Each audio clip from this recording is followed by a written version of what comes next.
Bang Ben mau tanya nih, kan saya udah lihat video Bang Ben dari versi YouTube, itu juga sempat di repost oleh beberapa channel-channel YouTube yang lain, bahkan di Instagram sendiri. Ya. Itu saya lihat sampai 120.000 viewers itu sudah melihatnya tuh. Dan juga beberapa Instagram up itu mulai berani posting itu. Iya. Nah, ini kan Benar-benar. artinya ada perhatian khusus daripada penggiat media sosial itu. Sebenarnya gimana sih nilai Bang Ben? Eh, ya mungkin yang menjadi perhatian masyarakat adalah karena yang melakukan pemukulan ini adalah oknum penegak hukum yang seharusnya tidak melakukan perbuatan itu, karena itu adalah melakukan perbuatan pidana, apalagi yang menjadi korban adalah warga sipil ya. Itu mungkin yang menjadi perhatian masyarakat, apalagi memang selama ini kan banyak bisa jadi banyak korban tapi tidak berani bersuara. Seperti kasusnya salah satu teman kita yang sudah hampir 1 tahun prosesnya masih berjalan lambat. Nah, berbanding terbalik nih kelihatannya dengan yang diposting di YouTube, yang ada di Instagram, justru di beberapa media online seperti Kumparan nih, yang saya lihat nih pertama kali justru Kumparan Ya, merilis berita mengenai kasus ini, dan justru yang saya baca itu berbanding terbalik dengan ada di channelnya Bang Ben. Itu gimana sih? Saya juga agak kecewa dengan jurnalis terutama yang hingga hari ini masih memberitakan terkait kasus itu. Kecewanya adalah pihak wartawan tidak satupun yang melakukan klarifikasi langsung ke saya sebagai korban. Kalau kita baca di banyak berita itu, semuanya hanya dari satu sisi, yaitu dari sisi pihak Polri ya, dalam hal ini yang diwakili Pro Jakarta Utara.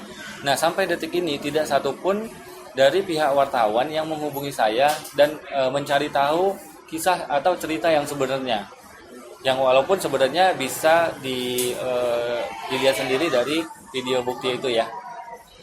Nah, ini kan saya baca nih dari detik.com. Iya.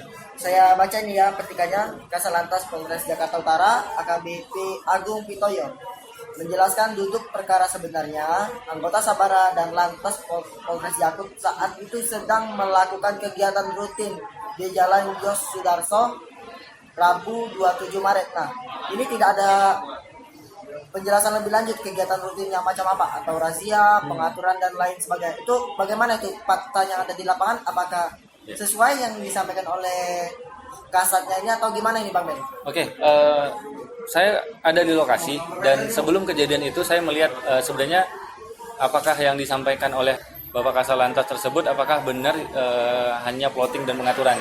Tapi fakta yang ada di lapangan yang saya lihat adalah yang terlihat 2 oknum Polantas dan 1 oknum Sabara itu melakukan semacam razia, karena tidak hanya pengaturan, tapi yang terlihat justru mereka menghentikan beberapa kendaraan baik mobil atau motor dan memeriksa surat-surat. Bahkan ada kegiatan penilangan yang saya lihat.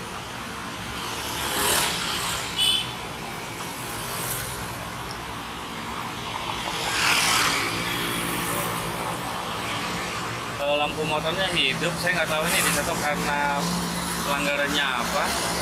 Dan salah satu yang menjadi akar masalahnya adalah saya melihat pada saat pengendara motor itu disuruh menyelipkan sejumlah uang ke dalam buku tilang. Nah, inilah sebenarnya yang menjadi masalah, sehingga pada saat itu oknum Sabara melihat ada yang ngerekam nih dari posisi saya.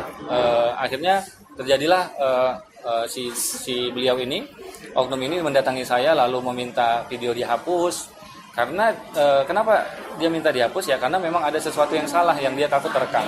Oh, artinya di samping Bang Ben merekam itu, oknum itu sebenarnya juga merekam nih. Nah, yang jadi duduk persoalannya kan banyak kejadian di lapangan tuh yang mengatakan untuk masyarakat harus izin dulu nih sama polisinya atau segala macam untuk merekam. Itu gimana sih menurut Bang Ben?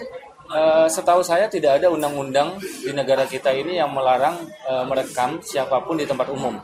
Ya, jadi ini agak aneh. Dan ini bertentangan juga dengan permintaan Kapolri beberapa saat lalu yang pernah diberitakan di detiknews.com bahwa Kapolri meminta masyarakat untuk merekam oknum polisi yang menyimpang. Seperti itu.